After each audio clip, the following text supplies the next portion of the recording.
रहे हैं SS4 news.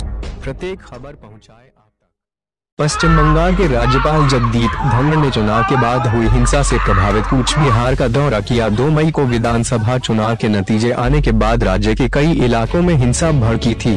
Cooch Behar पहुंचकर राज्यपाल धनखड़ ने कहा कि वे चुनाव हुई हिंसा से प्रभावित इलाके का दौरा कर रहे हैं, क्योंकि संविधान की रक्षा और बचाव करना उनका कर्तव्य है। कूच बिहार पहुंचने के बाद जगदीप धनखड़ ने पत्रकारों से बातचीत में कहा कि 4 राज्य और 1 केंद्र शासित प्रदेश में चुनाव हुआ, हिंसा केवल बंगाल में ही क्यों हुई? सरकारी तंत्र ने मुझे जानकारी नहीं दी। मैंने निर्णय किया कि मैं हर संभव कदम उठाऊंगा जिससे लोगों का हौसला बढ़े। ममता ने राज्यपाल के दौरे पर जताई थी आपत्ति। इससे पहले मुख्यमंत्री ममता बनर्जी ने राज्यपाल के कूच बिहार दौरे पर कड़ी प्रतिक्रिया दी थी। ममता बनर्जी ने इस दौरे को नियमों का उल्लंघन करार दिया। ममता ने कहा था कि जगदीप धनखड़ का चुनाव बाद हिंसा से प्रभावित कूच बिहार जिले का योजनाबद्ध दौरा नियमों का सरासर उल्लंघन है।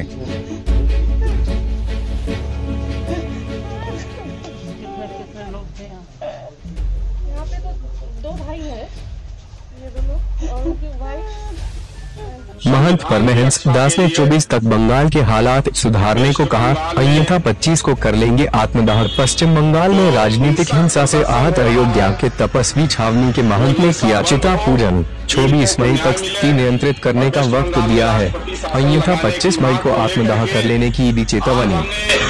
प्रतिज्ञा किया है, यदि 24 मई तक हमारी बात नहीं मानी गई तो 25 मई को इसी चिता में यही बैठ करके और मैं आत्मदाह करूंगा। आज सभी देशवासियों के सामने मैं चिता लगा करके और अपने राष्ट्र की रक्षा के लिए, देशवासियों की रक्षा के लिए, संविधान की रक्षा के लिए, इंसानियत और मानवता की रक्षा के लिए आज मैंने ये भीष्म प्रतिज्ञा लिया है।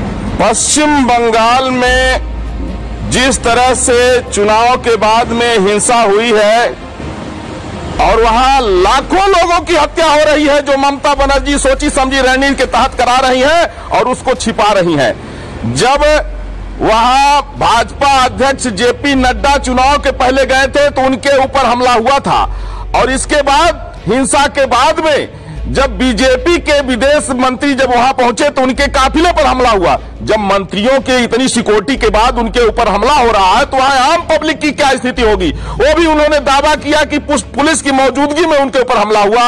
यह निश्चित रूप से जिस तरह से कलकत्ता किलिंग हुई थी और 16 अगस्त 1946 में जिस तरह से जो है तो कलकत्ता किलिंग हुई थी, डायरेक्ट एक्शन डे जिसका नाम दिया गया था, आज उसी तरह से वही हालात वेस्ट बंगाल में पैदा हो गया है। इसलिए मैं वहां वेस्ट बंगाल में राष्ट्रपति शासन लगाए जाने की मांग करता हूं। मैं जगत गुरु परमहंस आचार्य पीठ तपस्वी छावनी राम घाट अयोध्या से आज मैं शपथ लेते हुए मैंने ये चिता लगाया है कि यदि वेस्ट बंगाल में 24 मई तक राष्ट्रपति शासन नहीं लगाया गया तो संविधान की रक्षा के लिए, इंसानियत की रक्षा के लिए, मैं धर्माचार्य होने के नाते मैं ये तो कानून को हाथ में नहीं ले सकता हूं। मैं ये नहीं कह सकता हूं कि देशवासियों तुम सब SS4 न्यूज चैनल को लाइक, शेयर और सब्सक्राइब